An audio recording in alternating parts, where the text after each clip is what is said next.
all be pros. Let's talk about the first way to create a drug addict. Let's talk about alcohol use. Well, that's just a rite of passage. Every teenager drinks a little, or a lot. Didn't we all drink when we were young? Sure. Isn't puking in the bushes just part of being young? And drinking and driving. Well, hey, as long as the majority of them get home in one piece, who are they hurting? So you have a teenager who drinks. Well, just tell them to drink responsibly. Yeah.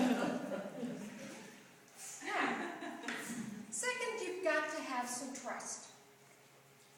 If you find a bag of marijuana or prescription medications in your child's backpack, don't worry. They probably really were just carrying it for somebody else. I mean, this is your kid, right? You can believe them, right? If your son or daughter calls you from the police station after being arrested for cocaine or speed, who are you to doubt that it really was their first time trying the drug? I mean, do you really know any different? Go ahead and bail them out of jail. They'll get their act together just like they're promising. And they'll get a job and pay you back for those legal fees.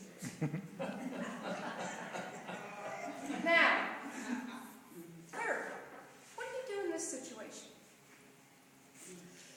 Your wife pleads with you and cries when you find her stash of pain pills from 4 different doctors.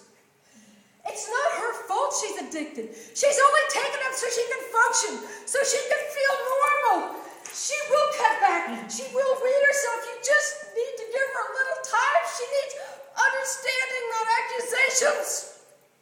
Wouldn't it be the kind thing to do to just give her a little time? But then fourth, your husband loses yet another job or rips yet another car. Maybe there's something you can do to help him turn his life around. Maybe you could help him find a new job. Maybe that new boss would not be so unfair and biased against him as the last one. Maybe you could use your savings account to get him a new car so he can get to that new job that you found him. Well, fifth, never stop supporting them with all the love and care that you can muster. Who counts the cost when you're helping someone close to you? And a little loan wouldn't hurt either. After all, their apartment was broken into and their rent money was stolen. Again. Do you see a pattern here? A naive family member is the best friend that addiction can have. When a family member is naive, a person abusing drugs can string out their addiction for years before the family will catch on. Here's the thing that's very hard for a family member to understand. For an addict, that next snort of cocaine, that next drink, that next slam of heroin, that next lungful of methamphetamine is as critically important to them as their next breath. That means it's more important than their family, their job, their career, or their health. An addict becomes a master manipulator because that manipulation means that they can continue to get the drugs that enable them to tolerate life for yet one more day.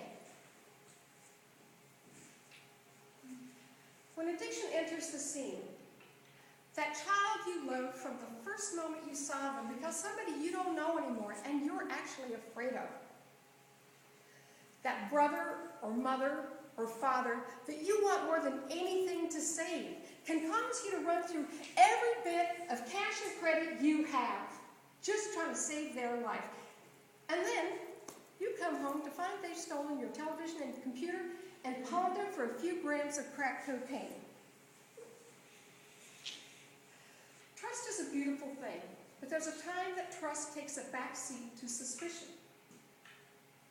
When a person's lost a job once, twice, 3 times. When they can't account for their whereabouts and they get hostile when you ask. When there's money missing without explanation. When they get a whole set of new friends you don't like very much. What I've told you tonight is how you can create an addict with very little effort on your part at all.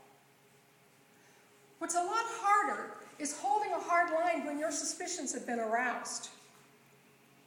It's not easy to tell someone you love that they can't have the car keys or crash on your couch, or that you won't help them with cash until they've honestly completed a drug rehab program.